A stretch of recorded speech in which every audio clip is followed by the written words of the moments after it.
બનાસકાંઠા જિલ્લા સહિત સમગ્ર ગુજરાત રાજ્યમાં કમોસમી વરસાદ ખેડૂતો માટે બરબાદી લઈને આવ્યો છે।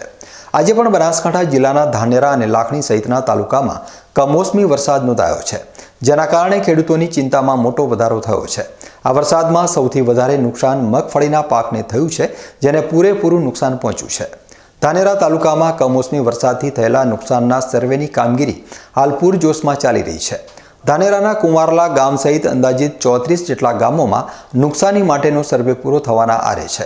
આ સર્વેમાં અંદાજિત 26 હેક્ટર કરતાં પણ વધારે વિસ્તારમાં થયેલા વાવેતરનું મૂલ્યાંકન કરવામાં આવ્યું છે અને 2000 કરતાં વધારે ખેડૂત ખાતેદારોના પાકનું નુકસાન નોંધાયું છે।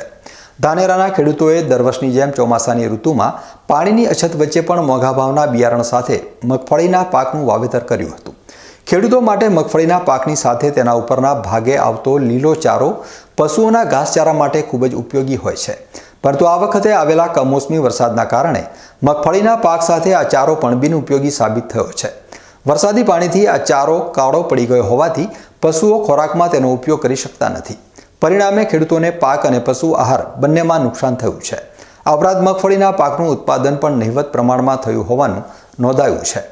ગુજરાત સરકાર દ્વારા ખેડૂતોને કમોસમી વરસાદથી થયેલ નુકસાનીનું વળતર ચૂકવવાની જાહેરાત થતાં સર્વેની કામગીરી શરૂ કરવામાં આવી છે। આ વખતે સ્થાનિક સરપંચોના સંકલનમાં રહીને સર્વે કરવામાં આવતા સર્વેની કામગીરીને વેગ મળ્યો છે। કુંવારલા ગામની વાત કરીએ તો ત્યાંના સરપંચે સોશિયલ મીડિયાના માધ્યમથી નુકસાની થયેલા ખેડૂતોની યાદી બનાવી ગ્રામ સેવક સાથે રહીને સર્વે કરતા માત્ર 2 જ દિવસમાં 500 જેટલા ખેડૂતોમાં પહોંચી નુકસાનીનો સર્વે પૂર્ણ કરી દીધો છે। કુંવારલા ગ્રામ પંચાયતના સરપંચ દ્વારા સરકાર સમક્ષ ખેડૂતોને સત્વરે વળતર આપવામાં આવે તેવી રજૂઆત પણ કરવામાં આવી છે। આજે કુંવારલા ગ્રુપ ગ્રામ પંચાયતની અંદર અમે સરપંચ દ્વારા સતત ગામની અંદર દરેક ખેતરની મુલાકાત લેવડાવી એમાં સર્વે કરતાં જોવા મળ્યું કે મગફળીમાં વ્યાપક નુકસાન છે। એમાં ચારામાં ઘણું છે, મગફળીમાં ફૂગ લાગી છે, 400 થી 500 ખેતરોની અંદર મગફળી વ્યાપક બગડી ગઈ છે। સરકારશ્રીને મારી વિનંતી, સરપંચે પણ ભલામણ કરી છે કે તાત્કાલિક ધોરણે સરકારશ્રીને વિનંતી કે અમને અમારા ખેડૂતોને વળતર પૂરતું પ્રમાણમાં મળે। ગ્રામ સેવક દ્વારા સતત 2 દિવસ અમે કુંવારલા ગામની અંદર પ્રહલાદભાઈ સાહેબ જોડે સતત એક ખેડૂતની મુલાકાત લઈ અને સર્વે કર્યો છે। તો અમે સરકારશ્રીને એટલી વિનંતી કરીએ કે તાત્કાલિક અમારા ગામને સહાય મળે। ખેડૂતોને ઘણું બધું નુકસાન થયું હોય તો મને એટલો વિશ્વાસ પંચાયત તકી છે કે તમે તાત્કાલિક સરકારશ્રી અમારા ખેડૂતોને પૂરતી પ્રમાણમાં વળતર આપો। કુંવારલામાં કેટલા ખેડૂતો નુકસાન છે? કુંવારલામાં 400 થી 500 ખેડૂતોને મગફળી ખેતરમાં સડી રહી છે।